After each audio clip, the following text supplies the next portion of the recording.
ladies and gentlemen, now hosting the RizzoCast, put your hands together for Steven Risotto!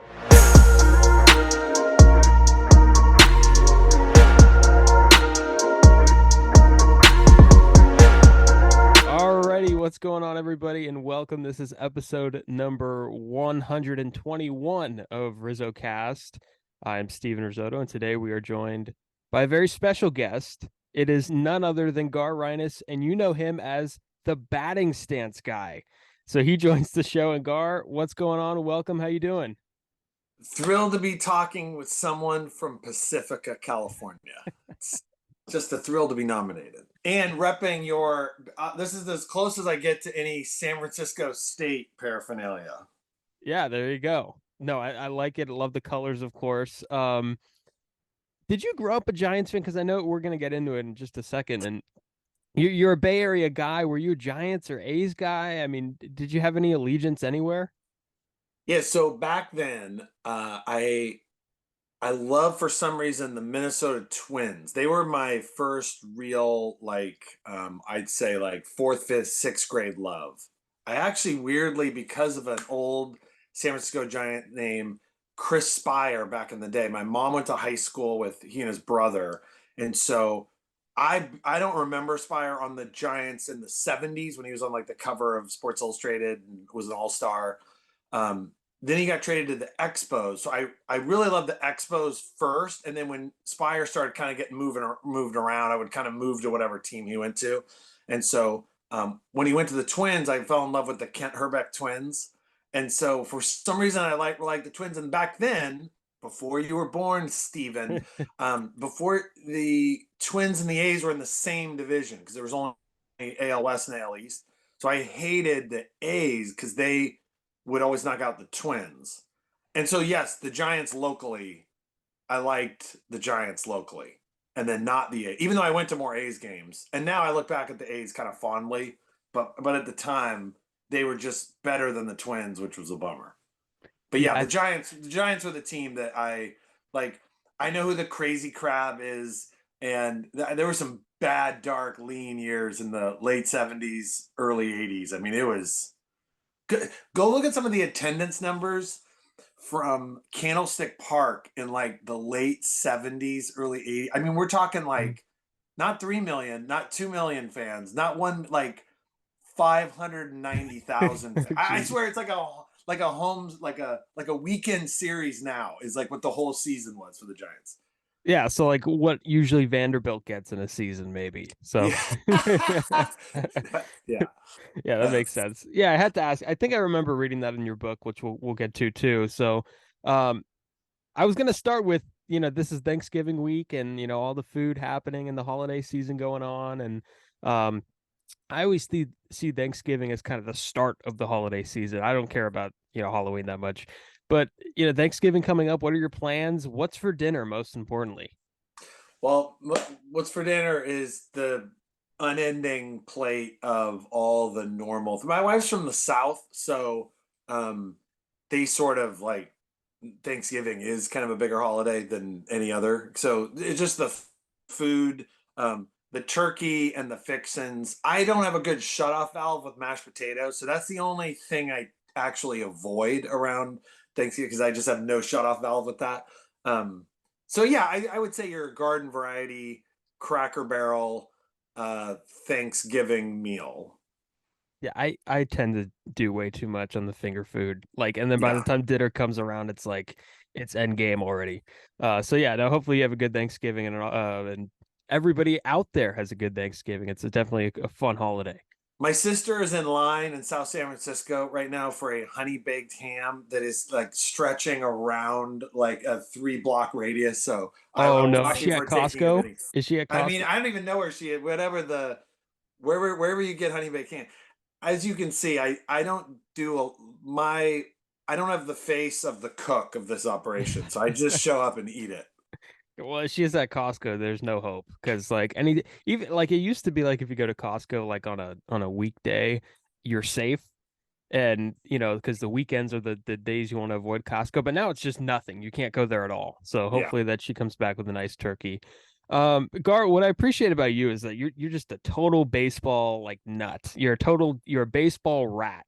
And you love this sport as much as anyone I think I've ever had on this show. And when the season ends, I always think about the that one quote from Rogers Hornsby where he said, people ask what I do when there's no baseball. I'll tell you what I do. I sit outside the window and wait for spring.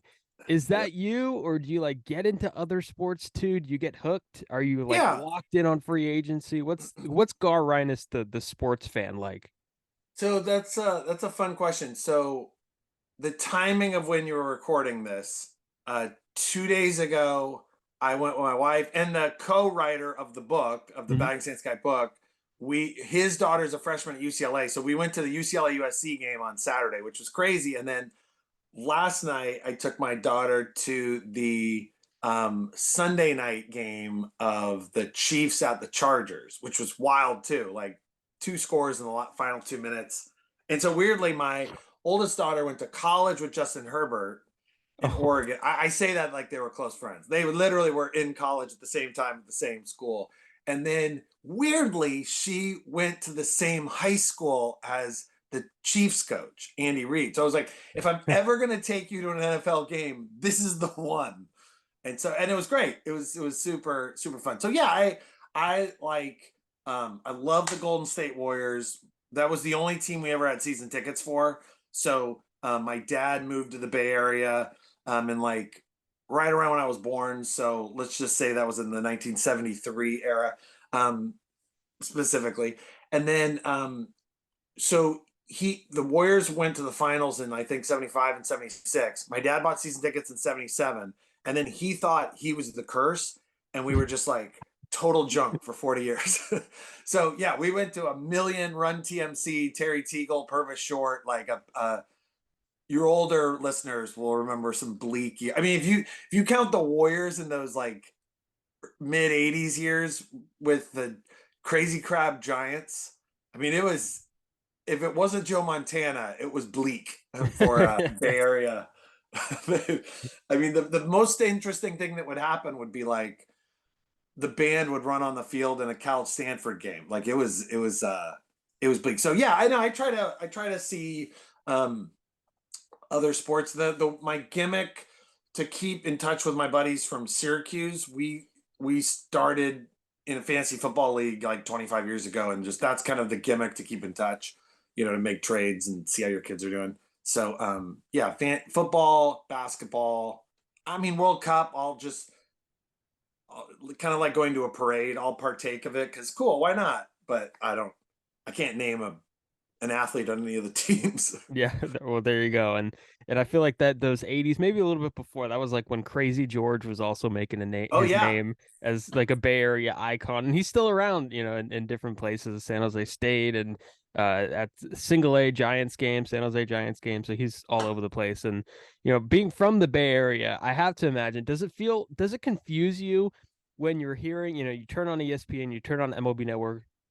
Does it confuse you when you hear, the term Aaron Judge is coming home back to the Bay, and then you're thinking in your head and you're like, Linden, I know where Linden is, yeah. and it's not the Bay Area. Like, is that like, does that flash through your mind?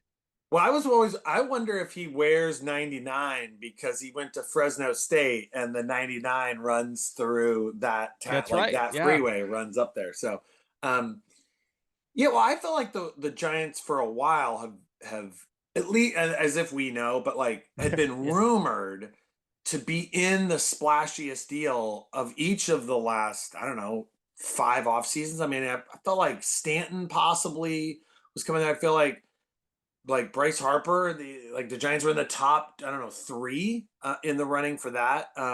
So it feels like there's been, I don't know if it's just talk or if actually the Giants are like ready to strike. And all of a sudden, could you imagine if it was like Aaron Judge and Trey Turner are all of a sudden on or like Verlander and DeGrom, or like some Yeah. some crazy spending spree. Because honestly, 2 years ago, I went to games 1, 4, and 5 of that Dodgers Giants NLDS, And I was trying to explain it to like people that aren't super into baseball that were, kind of swept up in that, just how I just thought it was so crazy how good the Giants were. It didn't make any sense. I know, you could say like, no, Buster Posey's really good. These guys had good year. The pitching, I was like, this shouldn't have been the team that won the most games in Giants history. Like, and by the way, when they didn't even make the playoffs next year, it was like, yeah, that's more like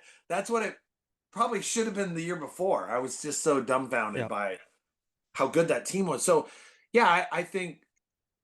Well, wait. Do you want Judge on the Giants? I mean, that would be a splash, but he's not the only guy that is out Yeah, there that could fix, whatever wounds the Giant. I mean, they have problems in their bullpen. They have problems in the infield. I mean, their entire infield. I mean, you look at Brandon Belt probably not coming back. Evan Longoria is not coming back. Brandon Crawford, like, is he still your everyday shortstop? There's a lot of question marks on the infield too. And then it's just such a platoon-oriented team, and yeah.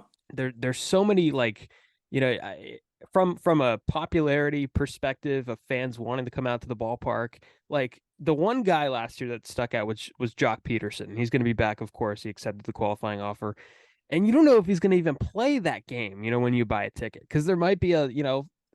Julio Urias on the mound, and he's not going to get in there against, lefty. So, I mean, the game has changed so much. And side note, does that change your like stance? Because I know you used to do the lineups of every team. Now the platoon, like the Giants had like what 70 players come up last year. So that, I mean, that's a lot. You're not going to go and mimic all 70 maybe you will. I could be underestimating you. But like, does the platoon screw everything up? Because I feel like I used to know these teams a lot better than I do now.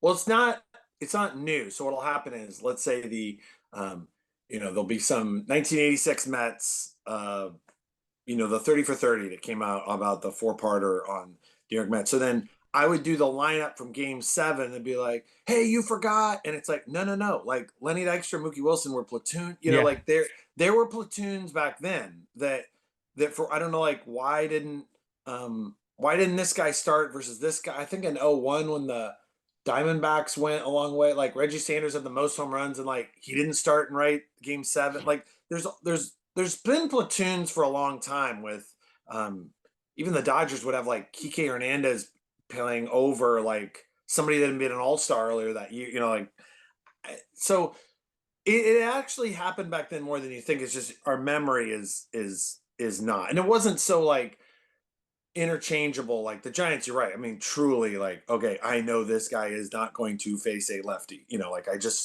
I know it. So it would be good for Aaron Judge to just plot set him and forget him in the lineup. My honestly, because what shifted is I went from like posting things on YouTube in 2008 or 9 to teams having me come into like the clubhouse or doing like their fantasy camp or something. So I got to know all the platoons regardless, Yeah. because usually if it's for them, like I want to give a hat tip, even the last guy on the bench. Like I want to like honor the players that are on the team, even if they just got called up. So either way, it's just hopefully it's just more players with quirks or more people doing stuff like interesting that could be spoofed and that their peers would find funny. Yeah, there you go. And this kind of relates a little bit. I mean, I read your book many years ago, and I always think about the photo of you in I it's been years since I've read this, but I still remember the photo of you in your house with the baseball cards spread out everywhere. And Yeah. they're all separated at the different stacks. And I like it brought me back. Like that was me. I'd trade, I'd make lineups, I'd put them in binders, and I feel like it really made me like kind of get to know the players really well. So how important was, collecting baseball cards to you and your development kind of as a baseball fan?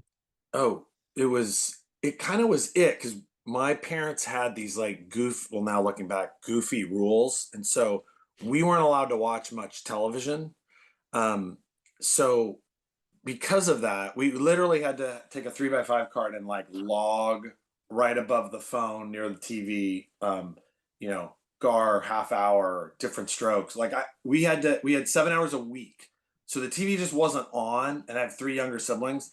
So what happened is because they were younger, they would be like, I don't know, taking a nap, or we'd have to be quiet in the house. And so I would take a bunch of baseball cards, go into the living room, like away from everyone, spread them out, and then basically play a whole game. Now I didn't think I was like, oh, that's really what this guy looks like. But I was really only watching a couple, like the Braves were on the Superstation. So you would get like Braves games, but I couldn't watch. And then the Vince Scully and Joe Garagiola did the Saturday game of the week on NBC. And so there'd be like Dwight Gooden versus whatever, someone important. And it would be like the big game of the week, Ryan Sandberg, the Cardinals, Tommy Hurt. So I would record that. And then This Week in Baseball would play either before or after it based on whatever.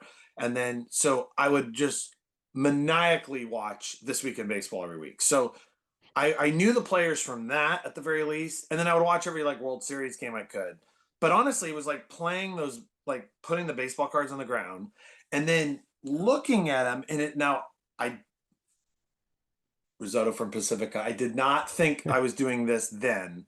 But I think what happened was because I was looking at the cards more than I was actually watching on TV, I would pick up things from the cards. So like this guy would have his like shirt a little too unbuttoned. So I'd be like, all right, well, Billy Sample's like a tough guy, or like, yeah, like I would pull from that. And so even to this day, like when I met Harold Reynolds with LA Network, I was doing an imitation of him, and I don't remember him like swinging on TV, but I remember his card, and on his card he had the like Mark Grace like kind of bent elbow. Now it may have been just the photo, but I locked in on the card, and then when I did the imitation for him, I did his elbow, and he came over to me afterwards, and he's like, "Hey, I never told you that." And I was like, "What are you talking about?" He's like, "I have a crooked elbow. Like I can't straighten my." Well, that's just from the car. It was almost like, well, does Mark Grace have a crooked elbow? Because certain players like Juan Gonzalez like wouldn't straighten their elbow. You know what I mean? It was just kind of weird. They never had it like straight. It was always bent. So a lot of that is just the card. Or if somebody looks like this guy Ivan Calderon had, like, you could see chest hair, which was just so weird on a card. Like, don't you have an undershirt? You know? And so the first time anyone would call out, like, and we would play stickball in the front yard, like, all right, Ivan Calderon, and I would like stick my butt way out and like puff my chest out. Well, people that knew him, R.I.P. Ivan Calderon, they're like, that's it. Well, I don't even know if he was a righty or a lefty, but like the way that he would Yeah. block was the thing that people would be would connect to. And so I think a lot of that was, again, I wasn't watching TV that much, so I had to like be kind of creative with that. And what's so weird is my brother ended up in a show that won a Tony on Broadway, and then a sister of mine draws for you and the younger audience. If you ever watched the show Bubble Guppies growing up, so she Never draws. watched it. Okay, so she draws that. So it was weird. It was like my parents are these introverts, not on stage much, and then they make this rule we're not allowed to watch much TV, and then each kid ends up doing something sort of like, because we weren't just watching, we were like doing and active and like, I don't know, You goofing guys end around. up Like, being performers anyways. yeah. That's Or maybe fun. we were Yeah. just trying to get our dad's attention because he works so many hours. Who knows? Yeah. That's for a deeper podcast. Yeah, that's for a reflective podcast. We'll have you on again, and we'll do like a therapy session. That could be Yeah. fun. You can And- bring in Joe Madden and JT Snow, and they can like talk me through my childhood. yeah, there you go. Exactly. And one thing that I would always do is when I was a kid, I would always imitate guys like at the beginning of their careers, where I'd like I like pretend that like, oh, they're fast getting out of the box, and then I'd always like fast forward. Okay, this is what Buster Posey would look like at the end of his career, and like the swing would be slower. I know you keep, because Craig Counsell, for example, like wait, back to the, and I would always like trial and error. So I would always do like Derek Jeter as a power hitter, right? This is what Derek Jeter would do if he dropped 40 bombs. This would be Adam Dunn if he was a slap hitter, you know, hitting the ball through the 5.5 hole. And anyways, what I was going to say was Craig Counsell's like the prime example of a guy that just changes all the time, and you have to keep up with that. How much like do you keep up with the change? Because you knew every team that Craig Counsell was on and where he was at, how high his hands were. Was it difficult to like keep up with all those changes?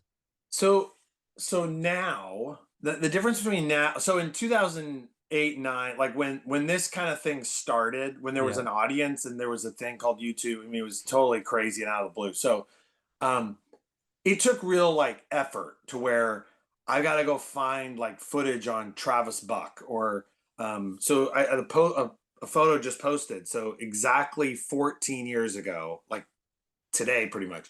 Um, the let's see, what's it called? PlayStation. Sony PlayStation had me come down and be the motion capture for MLB The Show. Yeah. So it took me in for 3 days, and then I put on the wetsuit and the balls and yeah, if you ever run around for 3 days in a wetsuit in Denver, jump in the water, you're gonna chafe like an idiot. All right, so I went down, and that took real work because it was like I had to find footage on a bunch of guys that like didn't play in the playoffs, weren't on my favorite teams, like weren't on TV all the time. So I had to like, it was actually difficult because YouTube had a deal back then where like you couldn't really post footage. There were like different rules back then. So it was hard. Like I was buying like VHS tapes off eBay to like, greatest Oakland A's of all time, just to find like a Dwayne Murphy highlight or something to find that. Now what's changed is obviously there's like way more stuff online. You can have the MLB app and I can look up any game, but now what happened is because of the book and just because of like media stuff, some of my closest friends now are in the media and like kind of surrounding Major League Baseball. So they may like the main Cardinals writer or Yankees or Dodge or whatever. And so what'll happen is I'll be off on my own at spring training doing something, at my daughter's volleyball game, like not even paying attention. And I'll get a text from somebody in Florida being like, hey, check out Ronnie Rodriguez of the Tiger. And I'm like, I've never even heard of him, because so now it's like I've got henchmen all over. I mean, literally, like you're one of them. Like if somebody did something really crazy, you'd be like, hey, have you seen this new guy? Blah, blah, blah, blah, blah. Like I would find out from someone like you who's like living and dying it, but like in the stadium, or see something that like, and they don't have an audience. Like when you were doing that goofy thing, like growing up, Adam Dunn in the 5.5 hole, you may not have had one friend that knew what you were talking about. Yeah, exactly. And so I've had people call me kind of in the middle of the night and be like, hey, I just didn't know who to tell this to. And they would tell me some like weird baseball thing. And like, now we're buddies. Yeah. Even though like they're look at the KBO. Like when the KBO was big and on ESPN, perfect. I'm sure so many people reached out to you and said, lock it on this guy on the Kia Tigers of KBO. And even like the Little League World Series has a lot of content, and the College World Series. I mean, there's guys everywhere. It's not just professional baseball. So I think that's really cool. There's a Mexican League player named Jesse Casillo, and he is so demonstratively wild. Like his follow through and everything. And so I don't know if it was like Beto Duran in LA or like someone in the media like alerted me to him, and then I posted a video, and then he and I, the player himself, kind of almost became kind of like Twitter buddies. And then he's like, "What's your address? I'm mailing you." So he like mailed me a jersey, like an actual jersey from the whatever it's like the tomatoes in Mexico. It's like the tomatoes. It's incredible. So like that kind of stuff is so fun. So I feel like it's a little easier now, and then I feel like I'll hear about it from someone maybe before I even see it. And when you made, not that everyone's looking for like weird stuff. There's definitely like, but like the second Jock Peterson started wearing pearls for the Braves, like I heard about it like 40 minutes later, and then he's like, "Hey, Jock, you got to do Jock's pearls," and I was like, "I don't know what is that? I don't know what that means, Jock's pearls." You got to do Jock's. I love that. And when you did the video for Dwayne Kuiper, because Kuip is obviously he was going through kind of an undisclosed medical issue, and you kind of sent out like a get well video, and it was his stance hitting his first home run, his only home run. Thank you. His first and only home run, and the funny thing was his son Cole Kuiper, who's like very involved in the Giants media. He responded and said that the first thing Dwayne said when he called him that morning was, "Did you see the batting stance guy?" So I thought that was really funny. I mean, when you first did that video, the Yankees in 2006 or whatever it may be, did you know that it would blow up the way it did? No.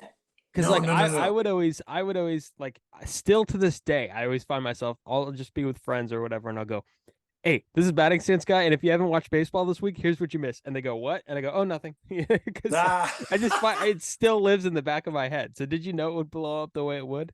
No. gosh, no. In fact, Stephen, I don't even have like I didn't even have like a dream concocted that this would happen. I mean, like I said, so we knew Chris Spire. So there was like a player in the major leagues that in essence we knew that if we walked down to, he was number 4 on the Expos. If he walked over and I yelled out, Chris, like he might say like, hey, Gar. So that was like the pinnacle of what I felt like my baseball experience was going to be. I was good enough in like Little League and then kind of got like injured in such a way where it was like, okay, I think my like future in baseball is like high school will be the highest I can go. And cool, there you go. That was like whatever. So, most people don't go pro, um and I was constantly around people that weren't super into sports. So I didn't even know I was like this whole thing that I do. I couldn't have told you it's a thing I do because it wasn't I didn't have an audience. And there was no such thing as YouTube. So there was no way. And I'm just a little too old to even have thought like entrepreneurially of like, hey, I want to find a way for everybody to see this on video. My best case scenario was if there was like a stupid human tricks part of Letterman and I somehow won a contest and got on it. That literally was like the highest I could see it ever going. And as I got married, had kids, started like living, it's just like there was no way I was gonna like wait in line or like, hey, get me onto this shit. I don't know. It was just, Yeah. I would have started using Rogaine, 30 years ago if I really thought like, hey, I'm gonna be on TV a bunch. And my siblings were all doing kind of entertainment-y stuff. So I was just like the lone person who wasn't. And so there was no, I'm not making this up. Like I didn't have any, I just had no category that said, hey, what if like a bunch of players knew who I was and then I would shoot videos of them. I mean, it was, I couldn't see it. It would almost be like saying that you're going to take your twin boys when you have kids to the Mexico City Toros game because the A's moved to Nashville and then they moved to Mexico City and then they became the Toros. I mean, it sounds like what Mexico City? There's no team in Mexico City. Like it doesn't even make sense. I don't even know what you're talking. What do you mean Nashville? Wait, the A's moved? Like it's like poppycock to say, hey, I'm gonna. Here's the thing. I'm gonna have players are gonna have me like host their charity events, or I'm gonna like last year the Kansas City Royals had me at their fantasy camp, plot me in the middle. There's like 150 guys in a circle, and then George Brett's just calling out names for an hour and a half. I mean, like my brain is exploding. You know what I mean? Like this, what world that like I hung out with Willie Wilson for an hour before going on. So, like you, like I love baseball enough that literally meaning like the MVPs of right now. So like shaking hands with Mike Trout, Albert Pujols, Matt Holliday, whatever, like all these like stars, Ryan Howard, like whoever was like huge. It's so weird because like I'll see some like 70-year-old assistant hitting coach that's a guy I collected cards of, put in Bay Area terms. I remember meeting, it was like literally Albert Pujols on the Cardinals. Like, oh my gosh, nice to meet you. And then it was like Mike Aldretti and Dave McKay were off to the side. I mean, we're talking like bench players on the, I was like, whoa, no way. In fact, here's the story. So do you remember when there was like a Jesus of Nazareth type popularity with Steven Strasburg? Like right when he Oh came up yeah. from the Nationals, it was like I never heard him talk, but it was like, oh my gosh, he's in the first game, 14 strikeout, and it was like everything about him was just otherworldly. Like what was this? It was like Linsanity, but a blonde guy from San Diego State. So, Yeah. Coached by so Tony Gwynn, San Diego yeah, State, yeah, yeah, first round royalty. pick. Yeah, huge And deal. so, and so, so Ryan Zimmerman and my mom both are in wheelchairs with multiple sclerosis. And so Zimmerman would have me as the entertainment on this big MS fundraiser he would do with all the nationals at that time in the ballpark. And so I remember Strasburg started the next game And so he was walking, and there's like, it's like the Beatles mania. And so for your diehard old school local Oakland, San Francisco fans, this will make sense. But he's walking by and everyone wants him. And he's walking next to his pitching coach. And I yell out, "No way, Steve McCatty?" And so they both turn and look at me because it was like, what in the world? Like that's the select. It would be like the Beatles are walking by and like the manager, like, "Whoa, the George Martin, you're here," So I scream out like, "Steve McCatty, whoa, what are you doing here? That's amazing, Steve McCatty." And so both of them laugh and start walking over like, "What the hell, kid?" And I was like, "Oh, I grew up in the Bay Area, your Oakland A's team." When you listen, I fell in love with baseball at 9, 10, 11. It was like you, Mike Norris, Rick Langford, Brian Kingman. Billy Martin would have every pitcher throw a complete game. It was great. Their numbers in the early 80s were psycho. They had like 100 complete games. Like their bullpen didn't even work. And so he was just like, they kept looking at each other like dumbfounded, like, no way. So I got a bigger thrill from meeting somebody I had collected cards of at 7, 8, 9, 10, even if they were total scrubs and literally working like commercial real estate right now, or, like, are selling insurance right now because they like, I don't know, they didn't make that much money back then, or they only played 8 years and it didn't last, like some of the players could now if they invested and whatnot. And so that's been so fun to be on the field and kind of interacting with those guys. Or for the Kansas City Royals fantasy camp to make the whole room die laughing over a John Wathan imitation. Steven, I don't know 4 people that would even know what a John Wathan imitation was. And they were like dying. He got up and let like his daughter runs the fantasy camp. It was just like killed. It killed, but there's no odd, it's the Adam Dunn 5.5 hole. Like, do you have friends that know even what you just said? I mean, it's like, there's no, you gotta find real dorks to like the stuff that we like.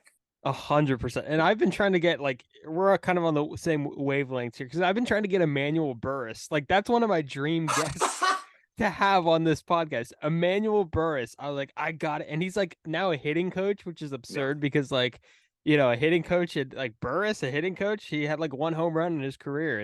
And like I know where that home run was. It was in Cincinnati, and like everybody's like, "Oh God, Steven, you need like a life." Like so, but no, it's so awesome that there's fans out there that would want to call out like absurd stances to you. So I think that's really awesome. How many wiffle ball bats do you have, Gar? Because like it's a handful, and the black ones technically aren't wiffle, but it makes it look like it's an actual wood bat. Do they get through TSA? Not anymore. So no, especially, and I'm 6'3", so when you take like my face and then anything that routine like kind of looks like a weapon, it's like no. I now have a system where if I'm going to that town, I'll make sure the bat's there. Or there's a couple of stores that kind of have it. And every once in a while you'll see on videos like, whoa, that you definitely bet that you bought that at a Minnesota Target, because what is that like shiny bat with that's like glowing? The see-through ones with the little things inside of it. Yeah, the little like foiling things. Yeah, the Twins had. I've swung and missed metaphorically and literally at having bats in a couple locations. So I just make sure that's like. I mean, I'm the only person in the world that when I land in New York City, the first thing I go is to Dick's Sporting Goods, make sure there's a black plastic bat in my possession. Yeah, it's a necessity. I know that Euclid was like your number 1 for a long time. Is your number 1 is he like also the most requested stance you've gotten, or do you have like, because maybe it could be the best players, or so what is the most requested stance you've got? Not necessarily your number 1, but most asked for. So your encyclopedic knowledge of who would particularly have an interesting stance is more nuanced and finely tuned than the rank and file person that's going to be A, listening to this podcast, B, calling out a name. It's more like nostalgia. So people are like, who had the craziest stance of all time? Bo Jackson. He did not. I mean, but your memory is like, he is crazy. Man, nobody ever was as crazy as Steve Garvey. Well, let me guess. The person's like 58 years old and grew up in Southern California. Like Steve Garvey is not the Yeah. craziest thing of all time. So like people's memory of what was crazy, like a lot of people don't know who Craig Counsell is. So most people are like, oh, no one was as fierce as Kevin Mitchell's stance. Go look at the highlight. His stance was like what your Little League coach taught you to hit like was how Kevin Mitchell stood. It was super plain. So yeah, now Matt Williams, like sometimes like what I think of is when my wife's friends will go to, let's say, a Dodger game or a Giants game or something, and they'll come up to me in a party and be like, hey, what's the story with Moses Alou? And so then I'll be like, ooh, interesting. Okay, if a non-sports fan friend of my wife tells me about Moises Alou, like, let me take another look, like, because sometimes when you're at the game, someone's knee, like Alou, perfect example, like his knees are together, he winds up the wrong way. Like, there's all this stuff that you can't, like, from the TV angle, he looks pretty boring and like bland, but in the stadium, it's like, whoa, what's he doing with his feet? Like, why does John Jaha, like, why are his feet behind each other? Like, there's some things in the stadium. So people will just generally call out like who their favorite player was. So Ricky Henderson, Barry Bond, like it just like Manny Ramirez actually was probably called out the most, like right when I kind of came up through the ranks. Derek Jeter. So it's not necessarily Kevin Euclid. It's actually not like the craziest stance. And a lot of people react bigger to the run and the facial expression than the actual stance. So even though, God bless him, Euclid. By the way, have you met him? I've never met him. No. Do you know where he is now? He's calling games for he's in Los Gatos. He's got the Yeah. brewery. Yeah. Yeah, so he and his best friend from University of Cincinnati, so they run a brew pub in Los Gatos, and he's there. If he's not like coaching his little league team or doing the Nesson, he literally is like there, shaved head with the vest, the zip up, like he With Brady's sister. yeah, married Tom Brady's sister, and yeah, he's just like a business. And he was telling me like, hey, we're opening another one in Manteca, so it's like, speaking of Linden, like it's how does Kevin Euclid know Manteca, like the place where the water slides used to be when we were growing up? The Field of Dreams, with the fake Fenway Park, and like kids are gonna go to this brewery. What? Yeah, early in the 80s, the only thing that we knew Manteca was for, because they had like the real crazy water slides, not Shadow Cliffs. I mean, the real crazy water slides. Yeah, I always think of the commercial that would come on Giants games. They'd go Manteca, and it was like an RV ad. Yeah. So that's who would be in Manteca. So so Euclid is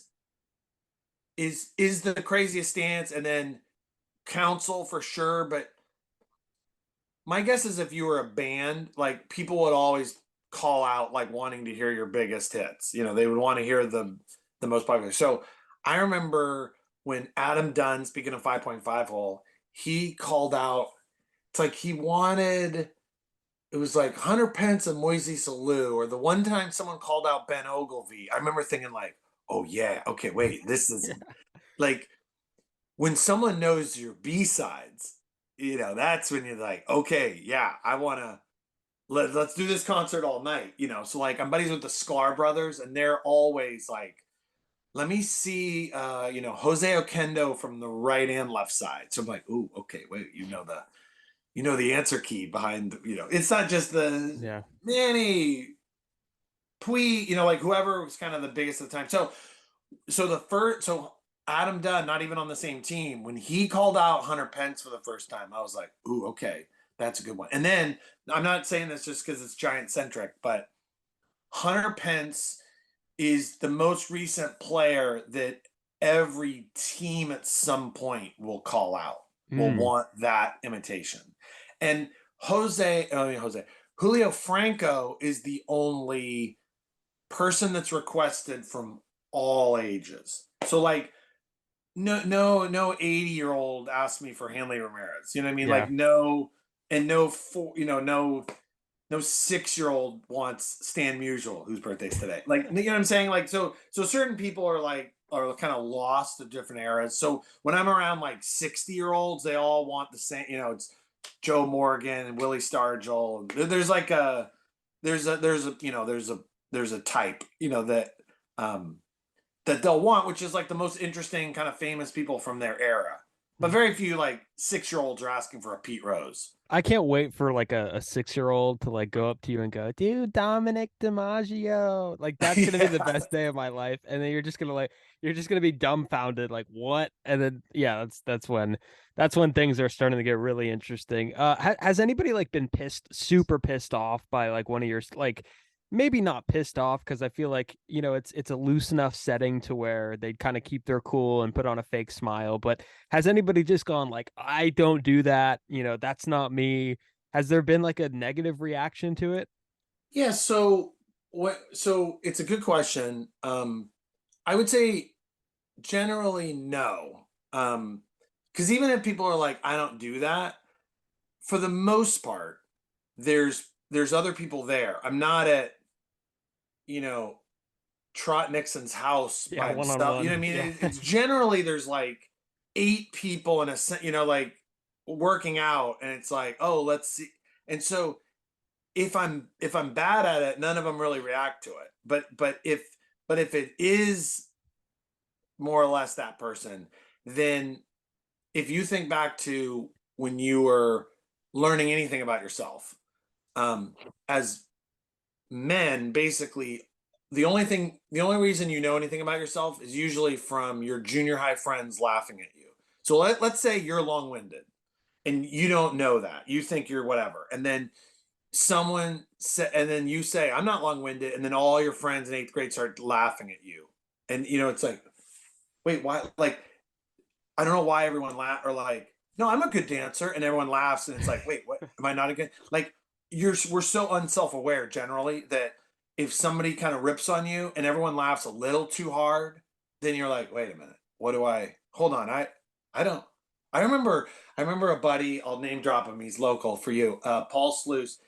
He he had a Snapple, and he like would untwist the tap, take 3 sips, twist it back up, shake his legs, untwist it, and everyone was laughing. I was like, "What are you doing?" He's like, "I'm doing you." I was like, "What? This is like OCD. What do you do?" And then all these like people were laughing, and he's like, "You do that?" And I was like, "I what? I never would have. I couldn't have on a Scantron test been like, here's what I do." And so that's usually how we find out things about each other. So back to your original question. So what'll happen is like I'll do an imitation of someone, and they'll look around like I remember Josh Willingham of the A's. It was like I had my neck. I made my neck look like I worked out. And he's looking around like I don't do that with my neck, And then they're all laughing, and he's like, "That looks nothing like me." And he's like, "No, because you're all like muscular." Because like he doesn't see himself as muscular as we all see him at. You know what I mean? So there's like stuff that people don't get. So you think like, oh, athletes super vain, they're full of themselves. Like, I mean, maybe, but more often than not, they're like, I don't. What are you talking about? I don't do that. Even Euclid, I did the whole thing, and he's like, "Well, I don't shake like that lower half like you're doing. I don't do that."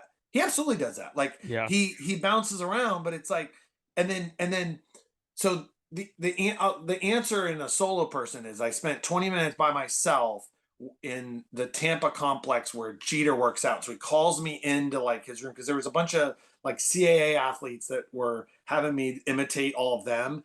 And then they're like, "Hey, Jeter wants to meet." So I go in, and it's just Jeter and then a bunch of trainers. This is like a long time ago. So this is like, mid awesome career of his.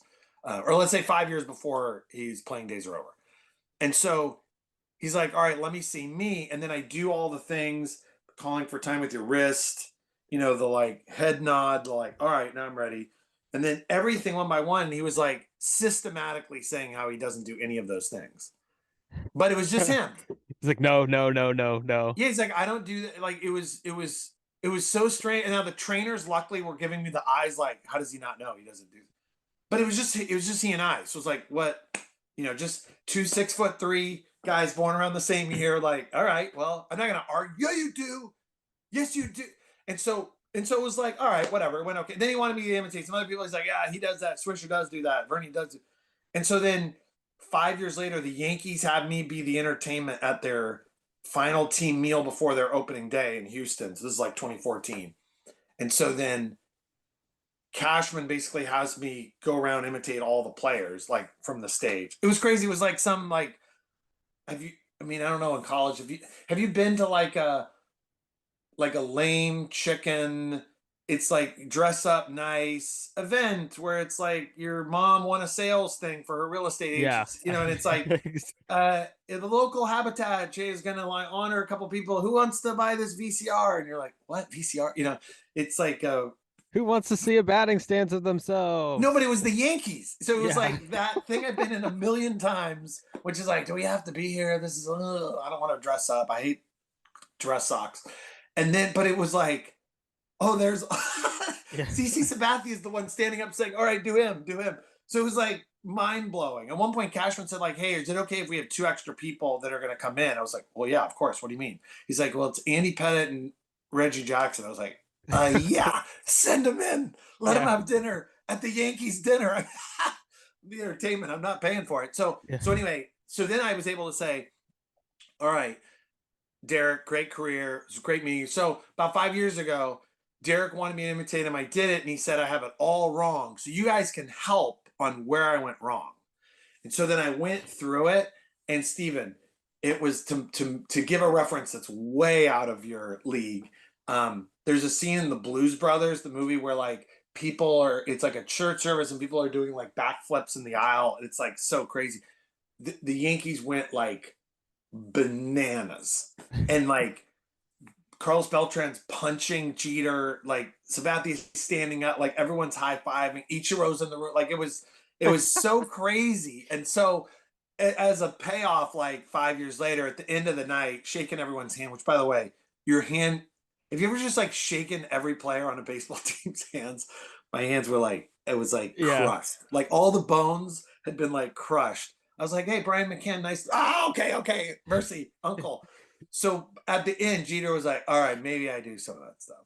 So there was like payoff at the very end. But seriously, like one-on-one, no. So no one's like, no, like you can't, like if somebody like burst into tears and ran out, like this is like, maybe there's been some imitations where Rich Aurelia goes home and sobs because it was like, why do I strike out? Everybody else gets a homer. Why do I strike out? Because I'm like, because he throws a tantrum, and that's the funniest thing is the tantrum, not the. What's not wrong, really honey? What's wrong, honey? The batting stance guy. I don't want to talk about it. I have had people ask me why okay, so those original videos you watched that were like 15 players, past and present, like Carlos Quentin of the White Sox was like, why the hell didn't I make it for the White Sox? I was like, oh, I didn't consider the feelings of anyone when I made the list. Like, had I known, like, hey, who really wants to be on this? I probably would have thrown the person in to like. Yeah, you should have, like, for Quentin, what would have been awesome is you should have like done like a post, like just hit one video of him, like maybe like 7 seconds long, and just him getting hit by a pitch. Like he would. Can you imagine? That would be. Were you underdressed? Were you underdressed at that banquet? Because like I have to know what your closet looks like. Because like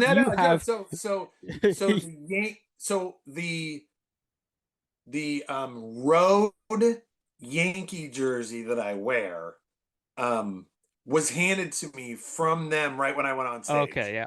So that is a game. That's a whatever game. I mean, maybe they bought, maybe they got it at Hibbett Sporting Goods on the way in. But like that's real. And what's funny is that was kind of the heaviest I ever was. So whenever I put it on now, my daughters are like, "Dad, you look homeless in that," because it's like a double XL. I'm now in an L. Like it was. Hey, nobody tells you when you're metabolism. So just a word of warning. Nobody tells you when you're like 37, 38, when your metabolism just stops on a dime. There'll be nothing that goes across the bottom ticker of a Giants game. Steven, your metabolism, if you eat exactly like you have, you're going to gain 50 pounds in the next year. I won't see it. Yeah. No, there's no announcement. Be like, what? That makes no sense. So all that to say that Yankee jersey now, I don't want to get rid of it because it's like, iconic. It's a game. I mean, Cashman was like, here, this is the Yankee jersey we want you to wear on stage, and it's the road gray. It's awesome. It's kind of big. Yeah, Now there you go. it's like CC Sabathia, like pre-sober. It's like blowing in the wind kind of thing. Yeah, so we'll wrap up here in just a sec, Cool. but last thing, you occasionally upload it to YouTube, but now that's kind of how you got your foot in the door. Now you kind of occasionally do it. Do you feel like, social media is kind of like where it's at right now for like your particular, gag? And I mean, you post often. I mean, when it's Sid Bream's birthday, you'll have the Yeah. picture up of him sliding in the home plate, and someone's birthday, you'll have a video up. Barry Bonds' birthday, you'll put the video. Uh, like, are all these on your phone? Is there like a Yeah. folder for you to like? Because I have always wanted to know this. I was like, is it on a folder on his computer? Like, is his phone just a complete wreck? What is going on with, like, how do you know which video is which? Do you have to like pass through all of them? Oh my God, it sounds crazy. Yeah, it's We're all all on the pretty crazy phone. though. I'll say it's probably less systematic than you'd want. So all the OCD characteristics that I broadcast aren't real. Like it's a little kind of haphazard. And coaching my daughter's athletic teams, a lot of times I would just be at a field, so I'd look like, all right, who's the next week who has a birthday, and I'd be like, oh, cool, okay, Vince Coleman, or whoever, like Willie McGee. So some is just kind of in passing. Now again, a lot of henchmen are out there for me, so someone will be like, oh, there's one Twitter account. The guy's clearly Canadian. So if any player had any contact with the Blue Jays or from Canada or hit a home run against the Expos, he'll post at like midnight East Coast time. So a lot of time, even before going to bed on the West Coast, I'll know like, oh, it's these four, it's Larry Walker's birthday, so I'll at least have a heads up. So I might like shoot it in the morning. I'm on an app called Cameo. Yeah, So people can like send their request, or like make their dad or their coworkers, or they'll brag about their fantasy that app was championship, made or for you. Yeah. yeah, and so they'll send me clips of like their buddy playing at Chapman University, and like, hey, can you clown this guy, or can you so a lot of times what'll happen is I'll need to shoot a couple of cameos. And then while I'm at it, I'll be like, oh, okay, well, I'll be at that field. I'll just do these four birthdays, or this lineup. And now, what's changed from the YouTube days is a lot of people will see it. So like Yeah. Julio Rodriguez is going to see this, or it'll make it to, like, I posted something this morning. I was like, oh, I guess David Ross fault. So it's like a lot of the people are like sending it to their, or like I'll post a video and then Connor Joe will be like, hey, Magadan says hi. He saw, because like, so even people that aren't on social media, like someone on their team will get it. Or, Tyler Stevenson of the Reds will be like, hey, watch out for this guy. He's, so now both Instagram, whatever, TikTok, Twitter, it does kind of get to people, which is mind blowing. I mean, that's so fun. Even if it's not like there's no retweet, or there's not just the fact that like someone did something a little bit more than just like, hey man, you're awesome, but like took the time to kind of, I don't know, honor that. I view the mimic as an honor. Like I mean, I view it as like, I'm a big enough fan of yours and notice what you're doing enough that like, here's a thing that maybe your friends will find funny. I don't know. Yeah. No. And do your girls, like, whenever you say, can you record me? Do they go, Dad, again? Or like, what is the reaction when you ask So them so to? so so real talk, because they're getting older. With Cameo, I made him a deal where I'll pay him half Oh, to. okay. So here's what's changed, Steven. I'll come home. They'll be like wanting to go to a concert, want to do something, and be like, Dad, do you have any cameos to shoot? So they'll Oh. like, they want it because they do not want. I mean, now that they're old, they're like, they'd rather like FaceTime their friends, or they'd rather like go do something interesting and then like shoot videos all day. But they know it's kind of fun. And they so my oldest, who I think is probably around your age, and actually almost went to San Francisco State. That was one of the ones she got into. Hmm. Um, but she has seen a game now at 26 major league stadiums. So, and because she saw an Expos game as like a 2.5-year-old, we actually have 31 to go to. Do you know what I mean? Because Yeah, there's still 5 left. There's still that's awesome. Tigers, Reds, Pirates, Marlins, and Rays. So we've saved the worst for last. We've saved Rays and Marlins. They'll be like, oh, the fanfare of yay. Actually, Pittsburgh Pittsburgh's going to be fun. Go because it's basically for those people in the Bay Area that don't travel east of the Mississippi. The Pirates basically is the Giant Stadium. Just you're looking East. at Pittsburgh instead of San Francisco. And so it's like east with rain delays. It's like a tiny bit less sexy, and you really got to crush it to get into the water. Yeah. Whereas, like, I think I saw, first inning of Game 1 in the NLDS a year ago. Posey went into the water. Oppo, that's true, but like almost it hit the water cannon. You could not hit opposite field. Well, no right-handed hitters ever done it. Oh wow, really? In the history of Oracle Park, like 20, going to be 24, 23 years, no right-handed hitter has ever hit one in the water. So that's like whenever you hear Aaron Judge talk, that's kind of what like people are talking about. Like Judge would be the first one to do it. Stanton is like one when the Giants were in talks with Stanton. He was one. So put that in your back of your mind because when it happens, it's going to be the first one. I think he could. Judge can't. Wait. So back to Judge. It feels like the big like statistical analysis of the over 30 position player getting the crazy huge contract. It feels like it's generally a loss. Now, don't get me wrong. It'd be so fun for the Giants to get Judge. It would really spark interest. There may be sellouts all of a sudden. Like I don't know. Like maybe I'm wrong, but it feels like when I look back and just like list off the last 20 guys that have gotten that 100%. Yeah. It's really bad. It is bad. It is bad. And you're basically paying for the first 3 or 4 years of that deal. And then the rest is like, oh, we got to get him to sign here. And then you just live with it. Like the Pujols thing, like, that's a prime example of one of them. Yeah. But I mean, Judge, if he's going to get a 9-year deal, I mean, we've never seen a guy that big.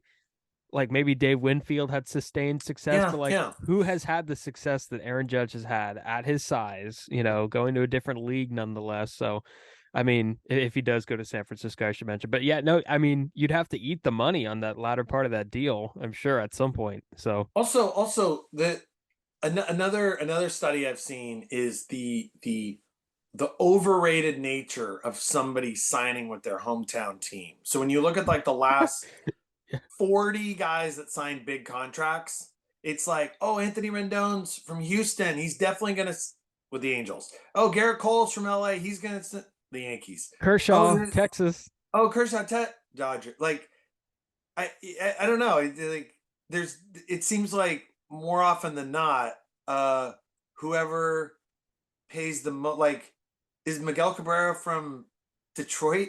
I feel like most times it's like, no, they're going to go to who offers the most years. Every once in a while with the most money, every once in a while, they'll be like a Jared Weaver, but you see it coming a mile away where the person's like, dude, my mom and dad get to come to every game. What am I doing? Like, I'm just going to re-sign it. It's a burden for some guys because like way back when I talked to, I don't know if you probably know that, John D'Acquisto, who was a former flamethrower for the Giants back in the early 70s. And he's a San Diego guy. And when he was traded to the Padres, he's like, this sucks. Like, I worked all my life to get out of here. And JT Snow is kind of the same way, SoCal guy. Then he gets traded from the Yankees to the Angels.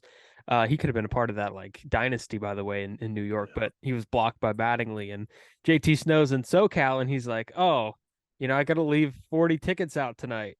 Damn. So like, it's definitely a burden for some guys, but Linden is not the Bay Area. I can't stand that. It's not close. What's he going to do? Sign with the Sacramento Kings? I mean, yes, it's yes.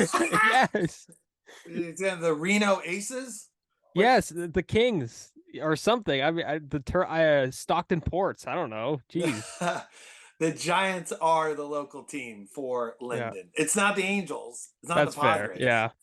But I guess I just feel like the people that's very it's not even it's just not that sport. It's like, oh, Kevin Durant's gonna sign with the Wizards. Oh, like it's amazing how often it's actually kind of almost nice to not play in your hometown. Yeah, and he's going to take a discount, a hometown. No, he's not. Aaron Judge. Yeah, he bet on himself. Exactly. And it worked. Yeah, some people don't really understand it, but yeah, it's hilarious. But Guard, this was awesome. I mean, I really appreciate you taking the time. We went a little over, but I mean, we could sit here and talk all day about, Eugenio Velez and, Giants of the Giants of the past. I think Council's the guy that passed Velez eventually, like 0 for 60 or 0 for 58. And then Chris Davis. That's finally, right. I think. That's right. And Velez, I just found out was like involved in like some like he's involved in like some cartel in the Dominican Republic. And like for a guy that just seems so pure and so innocent, I was like, what? But so no, I could have, based on his stance, I could have told you he was involved in a cartel based on how low, how it was a shady stance. Yeah, he was armed and dangerous with his stance. Yeah. So yeah. There you go. He was not to be, his strike zone was not to be trusted. There you go. Gar, man, I appreciate you coming on. This was so much fun. Great to meet you, Steven. And of course, you guys could follow him on Twitter. Go check out all of his videos at the batting stance or at batting stance G. He is the least marketable skill in America. And no, his parents were unaware. Agar is an ugly, long-snouted man, mean, good-for-nothing fish. So I love that so much. You guys can follow the podcast, of course, on Twitter and Instagram at RizzoCast. Go check that out. Spotify, Apple Podcasts, wherever you find your podcasts, YouTube, and we'll see you next time. Go SF State! SF State!